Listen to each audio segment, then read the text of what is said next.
না, কোশ্চেনই ভুলে গেছি ভাই।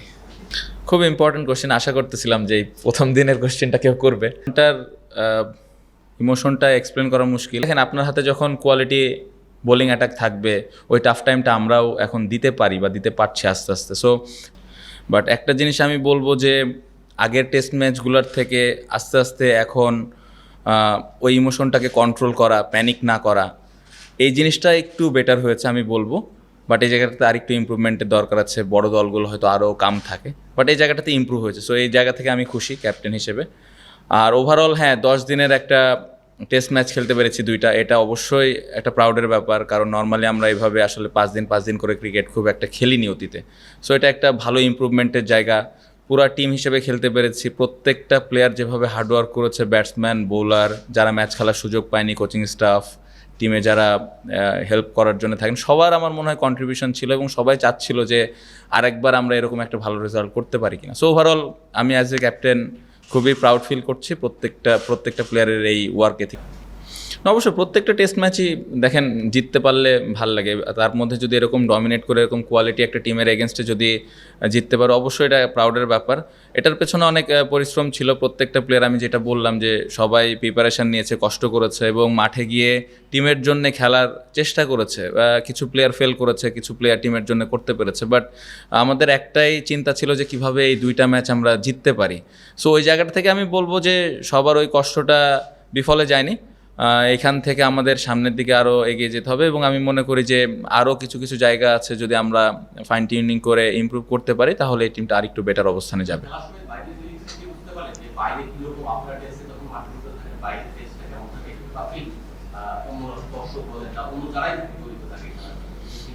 না, ওইরকম তো বুঝি না, কারণ আমরা মাঠে আমাদের কাজ নিয়ে ব্যস্ত থাকি। বাট গ্যালারিতে যে কয়েকজন দর্শকই ছিল, তারা যেভাবে সাপোর্ট করেছে, এটা অবশ্যই তাদেরকে ধন্যবাদ যে তারা টেস্ট ম্যাচে সেভাবে সাপোর্ট করেছে। এবং একটা সময় আজকে দেখছিলাম যে যখন উইকেট পড়ছিল না, গ্যালারি থেকে ওই সাপোর্টটা আমরা পাচ্ছিলাম যে কয়জন মানুষই ছিল। সো এটা একটা নতুন জিনিস। আমি বলবো যে টেস্ট ক্রিকেটে দর্শকরা কম বেশি যাই আসছে, তারা ওই খেলার মোমেন্টামটা বুঝতে পেরে আমাদেরকে ওই সাপোর্টটা দিয়েছে। সো তাদেরকে একটা থ্যাঙ্কস দেওয়া, তারা একটা থ্যাঙ্কস প্রাপ্ত। আমি বলবো না একদম ওই জায়গাটাতে আমরা পুরোপুরিভাবে পৌঁছাই গেছি। বাট একটা জিনিস দেখেন, আপনার হাতে যখন কোয়ালিটি বোলিং অ্যাটাক থাকবে, ওই টাফ টাইমটা আমরাও এখন দিতে পারি বা দিতে পারছি। আসনের অস্ত্র আছে, আমরা বোলিং বা ফিল্ড প্লেসমেন্ট করে ওই অ্যাটাকটা ওদেরকে করতে পারি। পাশাপাশি যে বিষয়টা আপনি মেনশন করলেন, টেস্ট ক্রিকেটে এই জিনিসগুলো হয়, এটাই আসলে সৌন্দর্য।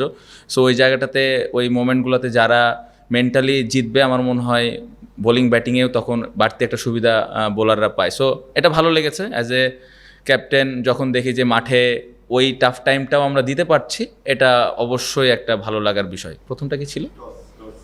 খুব ইম্পর্টেন্ট কোশ্চেন। আমার মনে হয় যে এরকম খুব কমই হয়েছে এবং আমরা সবসময় ড্রেসিং রুমে আলাপ করতাম যে ক্রাঞ্চ মোমেন্টে বা টাফ টাইমে কীভাবে আমরা একটা দল হিসেবে দলকে একটা ভালো অবস্থানে নিয়ে যেতে পারি। এই টেস্টে আমি বলবো যে টসে হারার পরে এরকম কঠিন সময়ে ব্যাটসম্যানরা ভালো রান দিয়েছে বোর্ডে, দুই টেস্ট ম্যাচেই। কারণ ব্যাটিং ফার্স্ট অনেক চ্যালেঞ্জ ছিল আর তাদের ভালো পেস বোলারও ছিল। সো আমি বলবো যে এটা হিউজ ইমপ্রুভমেন্ট। পাশাপাশি ফার্স্ট টেস্টের ডিক্লিয়ারেশনটা একটা অনেক বড় ব্যাপার ছিল এবং নতুন একটা জিনিস ছিল বাংলাদেশের ক্রিকেটে। সো এই দুইটা জিনিস আমি বলবো যে ভবিষ্যতে আমাদেরকে আরও কনফিডেন্স দিবে এবং ওই বিশ্বাসটা জোগাতে সাহায্য করবে যে না, যে কোনো সিচুয়েশনে, যে কোনো কন্ডিশন থেকে আমরা দলকে ভালো অবস্থানে নিয়ে যেতে পারি। আগাচ্ছে আস্তে আস্তে, লাস্ট 2-3 বছর ধরে আমি বলবো যে ইমপ্রুভ হচ্ছে, আগাচ্ছে। বাট স্টিল, যেটা আমি বারবারই বলি যে আরও উন্নতির জায়গা আছে। বাট হ্যাঁ, ওভারঅল আমি বলবো যে খুব ভালো অবস্থানে আছি আমরা এবং খুব সুন্দরভাবে সামনের দিকে যাচ্ছি। ইম্পর্ট্যান্ট এটা আমরা কিভাবে ধরে রাখি, ইম্পর্ট্যান্ট কিভাবে আমরা এই সময়গুলোতে আরেকটু বেটার ক্রিকেট খেলতে পারি। ইম্পর্ট্যান্ট আমরা যখন আরও চ্যালেঞ্জের মুখে পড়বো, স্পেশালি সাউথ আফ্রিকা, অস্ট্রেলিয়ার সাথে আমাদের খেলা আছে, ওই জায়গায় আমরা কত কম্পিটিটিভ ক্রিকেট খেলতে পারতেছি, এই জায়গাগুলো ইম্পর্টেন্ট। খেলা হারা জিতা এগুলো থাকবেই, বাট 5 দিন কষ্ট করে খেলা, ওই টিমরে টাফ টাইম দেওয়া, এই জিনিসগুলো আমি ক্যাপ্টেন হিসেবে চিন্তা করি যে কিভাবে এই ইমপ্রুভমেন্টটা হয়।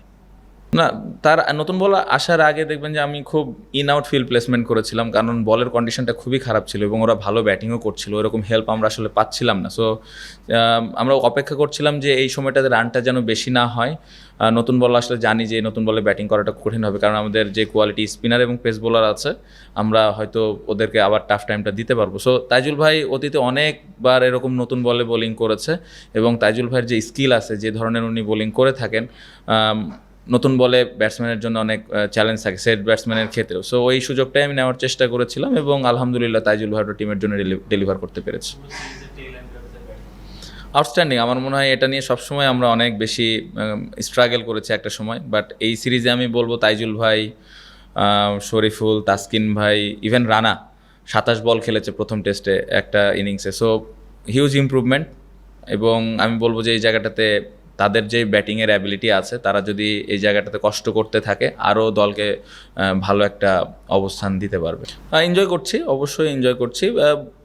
এই প্লেয়ারগুলোর সাথে অনেক লম্বা সময় ধরে একসাথে আছি, খেলি, ডোমেস্টিকে খেলা হয়, বিপিএল, বিসিএল, এনসিএল, অনেক জায়গাতেই খেলা হয়, একজন আরেকজনের চিন্তা ভাবনা সম্পর্কে জানি। সো কাকে কোন সময় ইউটিলাইজ করলে টিমের বেনিফিট হবে ওই সম্পর্কে একটা ভালো ধারণা আছে। পাশাপাশি টিমের তো একটা প্ল্যান থাকে কখন কে বল করবে। সো এই বিষয়গুলো নিয়ে আমি খুবই ক্লিয়ার থাকি এবং আমি চেষ্টা করি যে ওই অনুযায়ী ইউটিলাইজ করার।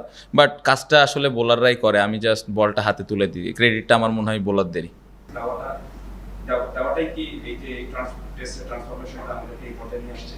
অবশ্যই আমার মনে হয় দুইটা জিনিস এখানে, উইকেটটা পরিবর্তনের কারণে পেস বোলারদেরকে আমরা নিতে পারছি এবং তাদের যে কোয়ালিটিটা আছে পেস বোলারদের, এই কোয়ালিটি থাকলে অবশ্যই এই ধরনের উইকেটে আমরা খেলতে পারি।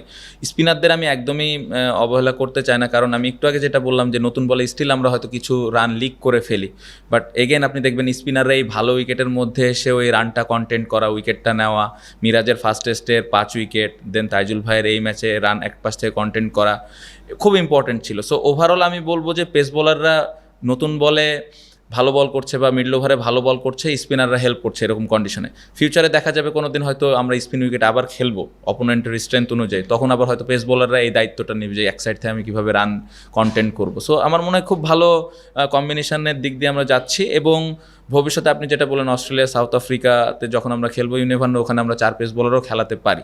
এটার জন্য ইম্পর্টেন্ট আমাদের টেল এন্ডারে যারা ব্যাটিং করে এবং আমরা যারা টপ অর্ডারে ব্যাটিং করি তারা কত বড় রান করতে পারি ইন্ডিভিজুয়ালি।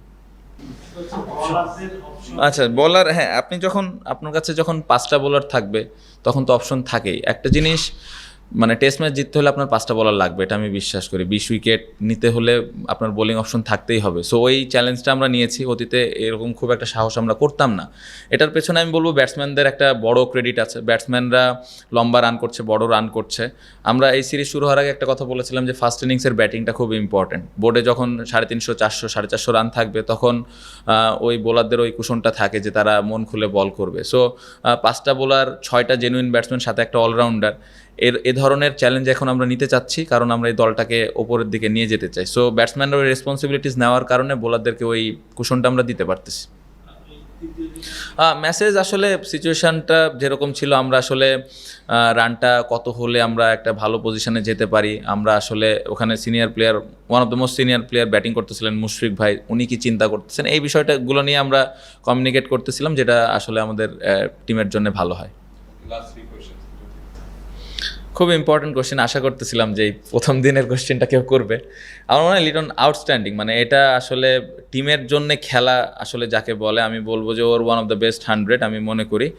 ক্রেডিট তাইজুল ভাই, তাসকিন, শরীফুল, রানা, তাদেরকে অবশ্যই দিতে হবে, বাট ওই জায়গায় লিটন ভাই যেভাবে রেসপন্সিবিলিটিসটা নিয়ে ব্যাটিং করেছে, এটাই আসলে একটা বড় টিম হওয়ার লক্ষ্যে যে যাচ্ছে এটা বোঝা যায় আসলে। এবং ড্রেসিং রুমে ওই বিশ্বাসটা সবার ছিল যে এখান থেকে তাইজুল ভাই একটা সাপোর্ট দেবে এবং লিটন রান করতে থাকবে, এবং লিটনও মাঠ থেকে মেসেজ পাঠিয়েছিল একবার আমার কাছে যে আসলে কোন অ্যাপ্রোচে খেলবে। সো খুব ভালো একটা কমিউনিকেশন হচ্ছিল, এবং আমি বলবো যে এই টেস্ট ম্যাচে এই যে আমরা ম্যাচটা জিতলাম, আমি বলবো যে সব থেকে বড় ক্রেডিট আমার মনে হয় লিটনের ওই সময়কার ব্যাটিং। আদারওয়াইজ আমরা ওই ফার্স্ট ইনিংসে অনেক পেছনে পড়েছি।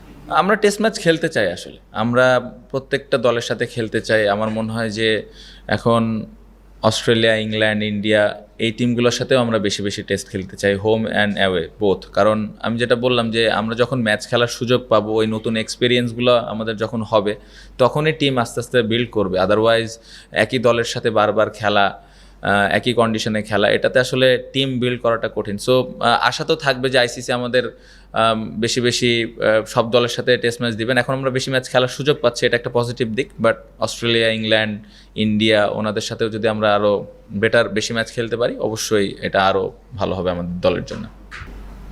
এই জন্য 2টা টেস্ট ম্যাচ জিততে পারলাম আলহামদুলিল্লাহ। আমার মনে হয় যে এই কম্পিটিশান থাকা ভালো, এই ধরনের হেলদি কম্পিটিশান থাকাটা ভালো। এবং আমি যেটা বললাম যে যাকে যখন দায়িত্বটা দেওয়া হচ্ছে বোলিংয়ের, সে ওই জায়গাটাতে পালন করছে। আমার দেখতে ভালো লাগে যে টিম যখন বিপদে পড়ছে, তখন একজন এসে বল হাতে নিয়ে টিমের জন্যে উইকেট নিচ্ছে, টিমের জন্য রান কম দিচ্ছে। এই রেসপন্সিবিলিটিসটা দেখে আমার মনে হয় ভালো লাগছে যে আসলে সবাই সবার জায়গা থেকে বুঝতেছে আসলে খেলাটার গুরুত্বটা কতটুকু।